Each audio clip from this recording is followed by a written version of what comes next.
Good afternoon. This talk is about the economic and geopolitical consequences of Belt and Road Initiative of China.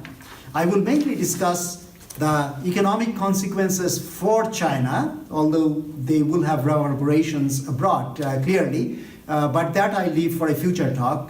Today I want to consider the question and consider it carefully that Belt and Road Initiative for China is not just an economic initiative. Although, contrary to what some people might have said, it's not $1 trillion folly. Actually, economically, it makes some sense, but it doesn't make a whole lot of sense because China can do, to get to my punchline, or one of them quickly, China can do the same economic policy and gain same or even better results domestically. It doesn't have to go out of China to do this. So my hypothesis is that there are other reasons, and some of them are legitimate ones for Chinese national securities. Others may be questionable, and we must separate those two sets of issues and take appropriate positions on each. So far, what I see happening is kind of blanket pronouncements against China, and that I don't think will get us very far, since China actually has a lot to offer many of these countries which have signed up on this Belt and Road Initiative. So we have to be more nuanced, more subtle, and more informed about what it is that we want to argue about. So the idea of BRI, I will call this Belt and Road Initiative by the initials BRI from now on. The idea of BRI is quite recent. It was first announced in 2013. However, soon the Chinese leadership, particularly Xi Jinping, articulated a grand vision. As the US Council of Foreign Relations states with some degree of incredulity, and I quote here, Xi's vision included creating a vast network of railways, energy pipelines, highways, and streamlined border crossings, both westward through the mountainous former Soviet republics and southward to Pakistan, India, and the rest of Southeast Asia.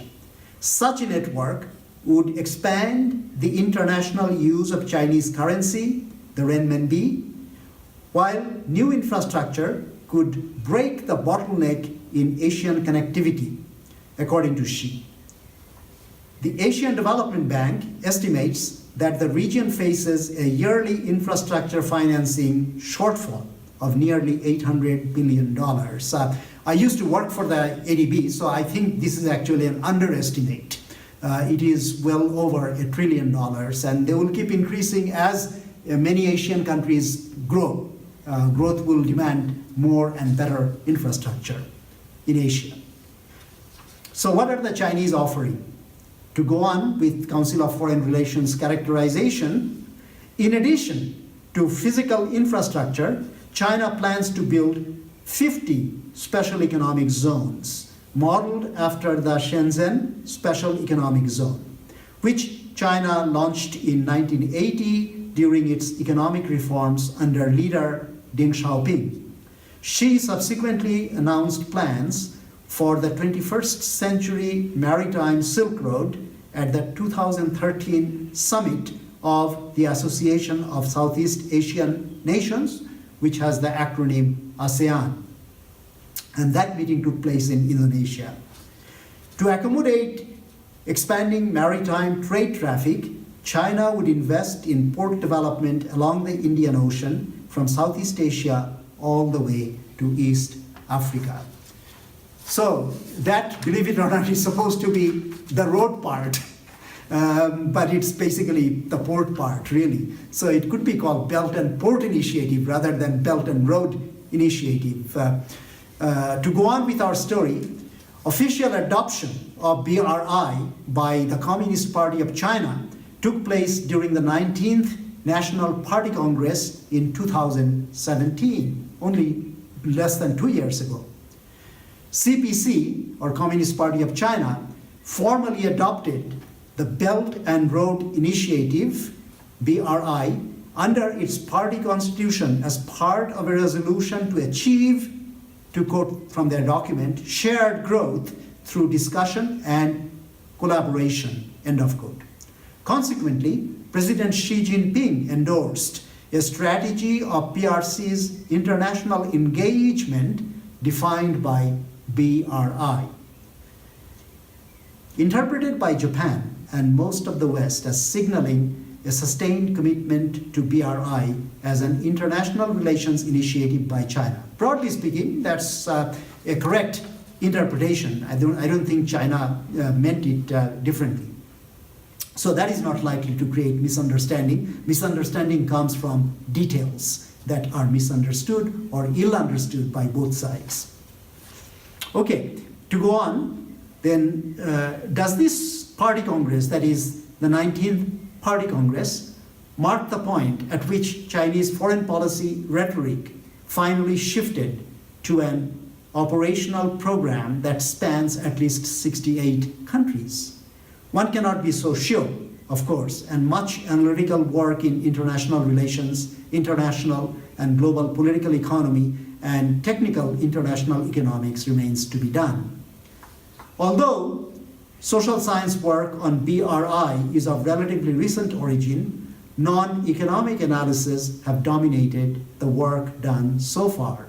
So my main purpose in this lecture is to offer a preliminary economic analysis and then connect that to geopolitical analysis of this BRI. So what I want to do is to examine the implications of BRI for the Chinese economy in terms of output and employment effects in a multi-sectoral context. The preliminary findings, and I emphasize that they are only preliminary, the preliminary findings presented in this talk can be helpful for making appropriate public policy recommendations with some caution, but we should act on good information rather than on no or worse, bad information. We should keep in mind, however, that the Chinese initiative has a large geopolitical and diplomatic component in addition to considerations of economic security and prosperity. That's why I want to present these economic results in the framework of geopolitics and security matters. I will not bore the listener with details of the modeling. I should just mention that I am considering both the efficiency and equity aspects, and people who are interested can read my paper and get more understanding of the relationship between efficiency aspects and equity aspects of BRI. Ideally, one should carry out economy-wide modeling of the People's Republic of China in a multi-sectoral context so that a disaggregated analysis of macroeconomic demand expansion or contraction from BRI can be done. However, the data limitations with regards to the construction of a social accounting matrix, which is what you need for a recent enough year, preclude such detailed modeling. For those who may not be familiar with a SAM, it should be mentioned that a SAM can be likened to a snapshot of the entire set of flows in the economy during a particular time period. SAMs can be constructed at many different levels of disaggregation. For a detailed description and examples, including how to use SAMs as a basis for economy-wide modeling, I can refer the reader to some work that I have done, and much of that is also available online, and you can follow the references there which refer to other people's work, including the pioneering work by Stone and Pyatt and Thorbecke and Round also. What I have done is to use an input-output system, which describes at its core the flow of inputs as they are used to produce the outputs, as well as value-added going to various factors of production and the final demand for goods and services. Thus, an input-output system is an important component of a SAM.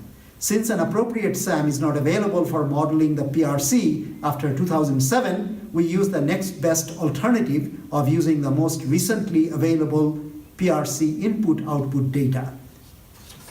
And that is available actually for 2014, updated for 2016. So that's what we have done here.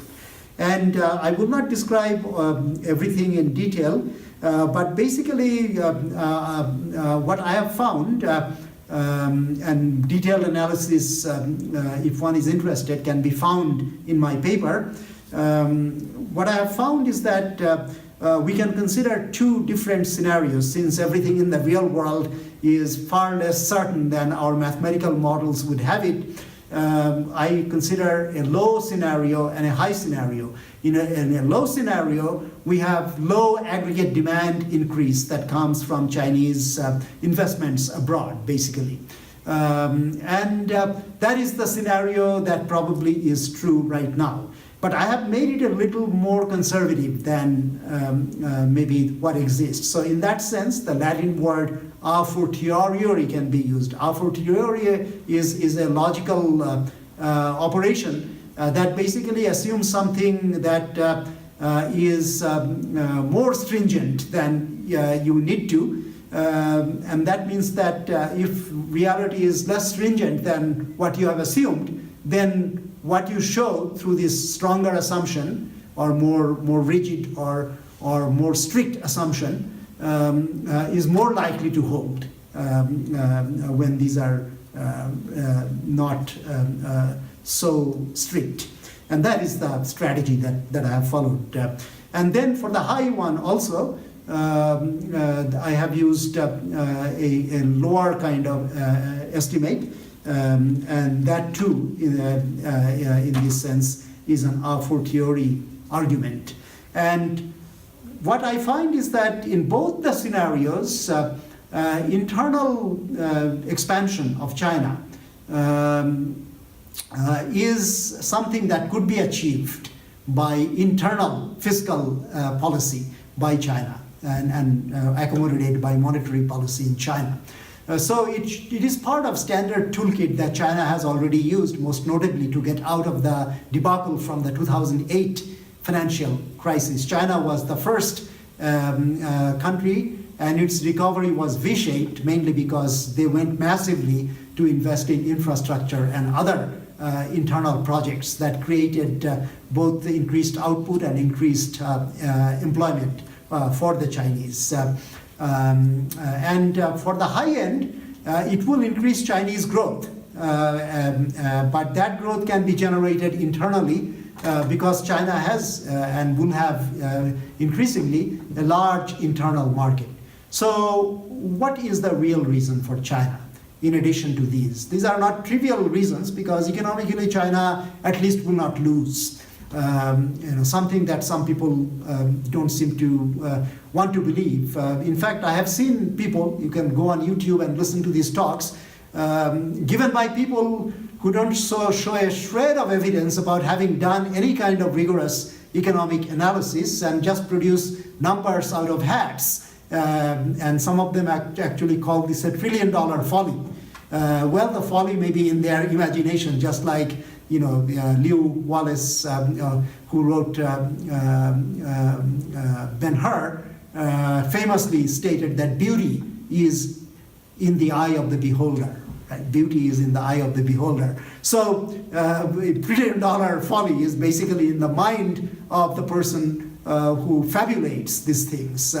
But if you look at hard facts, you have to say what I found out, that under the strictest of assumptions, you find that China still gains economically, but it could do the same thing, or maybe it could do better if it just invested inside of China.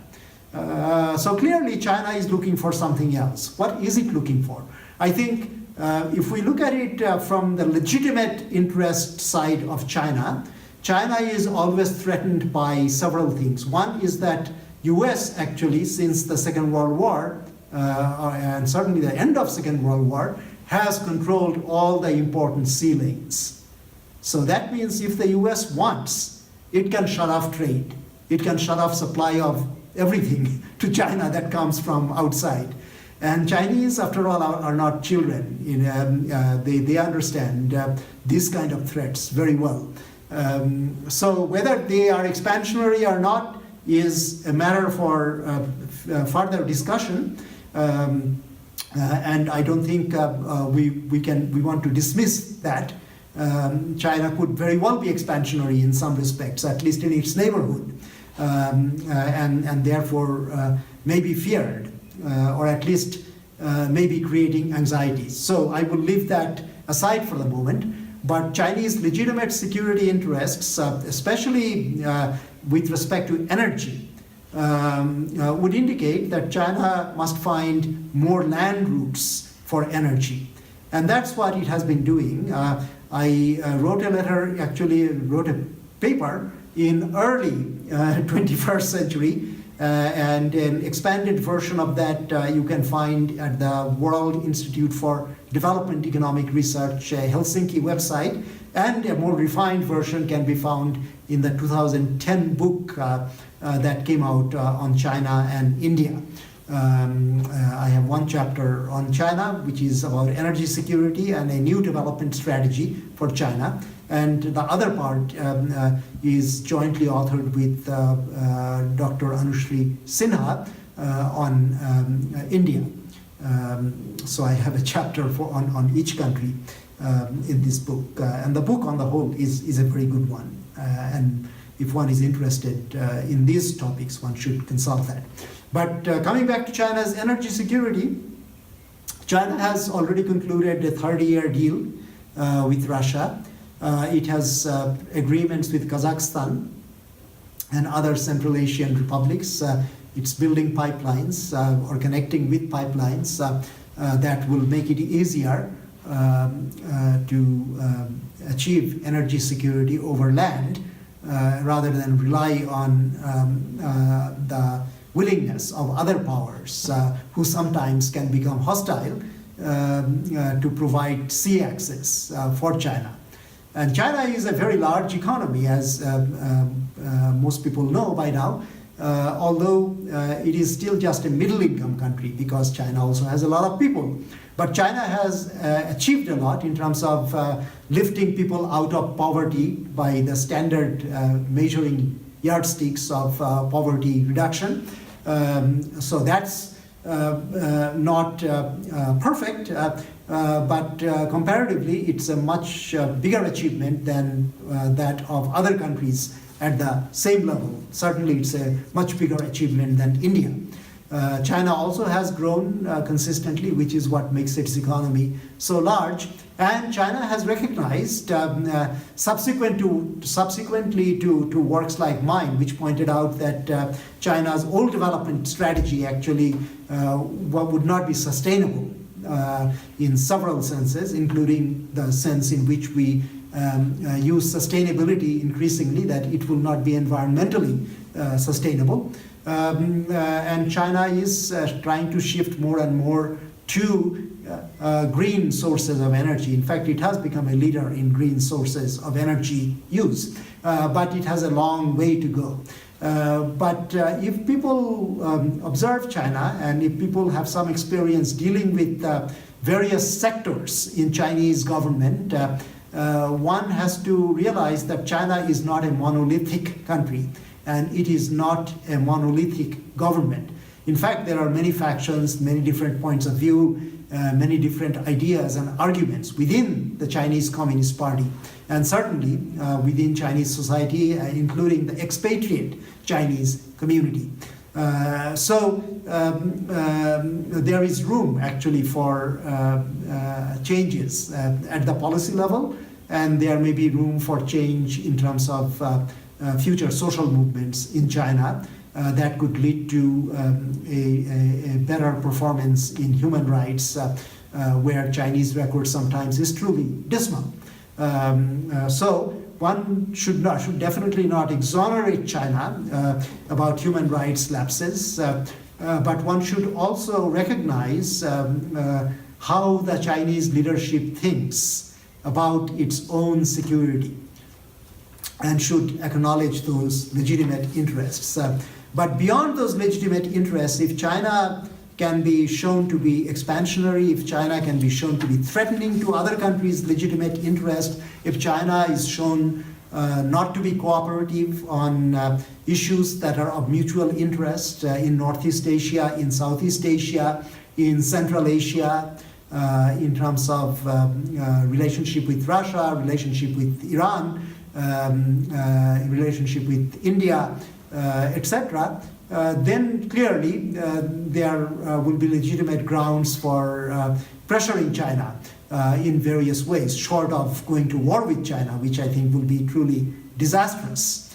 And Chinese leaders also know that a modern war that can very easily evolve into a nuclear war can be disastrous for everyone, including themselves. But even a conventional modern war is very, very devastating. And Chinese, who actually fought a long civil war on their own territories and suffered greatly, certainly have some idea as to how devastating war can be. I think we don't have a very good idea about how devastating war is, since the last major war on American territory was the Civil War. And that actually was the bloodiest war in the 19th century. Okay, so what conclusions can we draw from all these? Our economic analysis show that economic gains for PRC so far are not enormous, although future synergies can multiply these manifold. However, more important than just pure economic costs and benefits may be strategic international political factors. To this extent, we need to consider this preliminary economic impact analysis that I just told you about within a broader strategic framework. Thus, follow-up discussion of Chinese foreign policy and US-China relations in the context of BRI should begin with an understanding of the overall international political context in the second decade of the 21st century. 4 sets of observations seem pertinent to me. First, as Graham Allison and I myself, with a colleague of mine, Dr. Young, have shown, the United States and China are now advancing towards being locked in a geopolitical competition. As we emphasize in particular, this is for the time being primarily still in Asia. We argue, that is, Dr. Young and I argue, that the somewhat, though not deterministic, path-dependent evolution of this competition will determine the rules, norms, and institutions that govern international relations in the emerging global order-disorder dialectic. Global order has an order, but also has disorder. And this is something that I think mainstream scholars of international relations don't seem to pay enough attention to. And if they do it, they usually do it from the point of view of their own great power that then can go and suppress this disorder. But that is not a very fruitful way of looking at international relations, certainly not a very deep way or historically informed way of looking at it. Okay, so this order-disorder dialectic will continue through the coming decades, and it will decide, crucially, matters related to global peace and prosperity for all, including the big powers and the big 2 powers, namely the US and China. My second observation is that the United States might be losing this competition in ways that increase the likelihood of the rapid decay of the US-led order in Asia and perhaps in other parts of the world. However, China by itself will not be able to affect this with or without the BRI. So, in other words, the US should not overreact, and US certainly will not be able to do much bilaterally about this. And this is, I think, the major strategic mistake that US has been making since the 1990s, since the end of the Cold War, led by the former Soviet Union. Because the neocons and others who went along with them basically thought that bilaterally, because US was militarily so superior and was a very rich country, a very powerful country, it could bilaterally, or really what it means is unilaterally, settle all the problems. And people talked very proudly, people like Charles Krauthammer, for example, about the unilateral or unipolar moment, rather, the unipolar moment. Certainly we are past that moment. We don't have unipolarity anymore. Even Krauthammer acknowledged that we don't have unipolar moment anymore. So we have really bipolar or multipolar moment. And we are heading more towards a bipolar kind of situation where China, Russia, even Germany at some point might be allied together against a camp that might be led by US and Great Britain and a few others. International relations scholars who call themselves realists would tell you that a bipolar international order is supposed to be more stable than a multipolar world. But that depends on a lot of ifs, actually. Frankly, we were quite lucky during the bipolar US-USSR rivalry, the Cold War, so to speak, that it didn't turn into a disastrous kind of war between the big powers. We came very close in 1961 with the Cuban Missile Crisis. So we should not think that bipolar world would be crisis-free. In fact, it's not, especially if one of the powers pretends that the world is still unipolar. Okay, what is the third point? The third point relates to my second point. The overreaction of the US government, media, and punditry has failed to approach this competition realistically. Washington and the West in general is still mired in prejudices from their collective imperial past and present. The theories with which our analysts in international relations and international political economy work and the advice they give are based on a fundamental misunderstanding of the grievances of the dominated peoples all over the world. And I might add, many of these formerly dominated or even currently dominated people are now looking for an alternative world order with new leadership. It remains beyond the scope of these advisors in the West that China is not Japan and cannot be pushed around as Japan was in the 1980s and 1990s. And I should also mention that Japan never really seriously tried to be a leader of an alternative bloc. It just wanted to be wanted to be finding its own place under the sun, along with the United States. But it showed that it wasn't quite up to the task, even economically. So the days of Western hegemony and neocolonialism may end in this century, but how violent this end will be depends on the West being able to disenthrall itself from its pet myths of a benign world order constructed by the US after World War II. This is probably the most persistent myth that I find among my colleagues in international relations. No matter how many mistakes, and they're only mistakes in their eyes, they recognize, such as the Vietnam War in the post-war world, their view of US basically is that of a hegemonic but benign world power, which did a lot of good things for the world. Well, such a self-congratulatory and ill-informed, really, historically ill-informed view cannot really serve our national interest very well. Because what we really need to do, as Lincoln, at a very crucial moment in the history of our country, said, is to disenthrall ourselves. This is the important word, I think, to remember. We are too much enthralled by a kind of congratulatory view of US history, and especially history of US foreign policy and history of US military. And that, I think, is something that we have to get away from.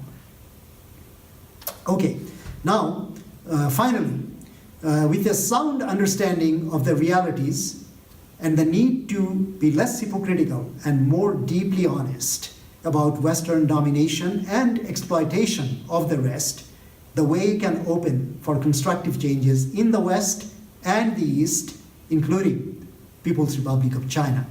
Despite current trends, the United States can, after becoming more deeply democratic and accountable than it has been throughout its entire history, arrest China's momentum and prevent the growth of an illiberal order in Asia. But that means we have to prevent the rise of an illiberal order here, and also not think that just replacing it with a neoliberal order at home is going to solve the problem. I think that is precisely the kind of mistake that we don't want to make, but it doesn't seem like that many of the mainstream thinkers have even recognized this as a mistake. But there are signs, encouraging signs, that at the grassroots level, many Americans are thinking otherwise. And some of them can even get elected from various congressional districts. So that, I think, is quite encouraging. But clearly, it will take some time. The foundations of American power remain strong. If the US can approach the global issues more responsibly and democratically in a multilateral context, global peace and prosperity can be achieved. Meanwhile, with illiberalism developing in the US and other advanced countries, many countries in different parts of the world will probably go their own way, and a disorderly international system, at least in the medium run, is likely. I hope it will not last for that long, and much depends really on popular movements that arise from below and the flexibility of the various systems. So let's hope for the best, but we also have to be very realistic and clear-eyed about the situation that we are facing right now. Thank you.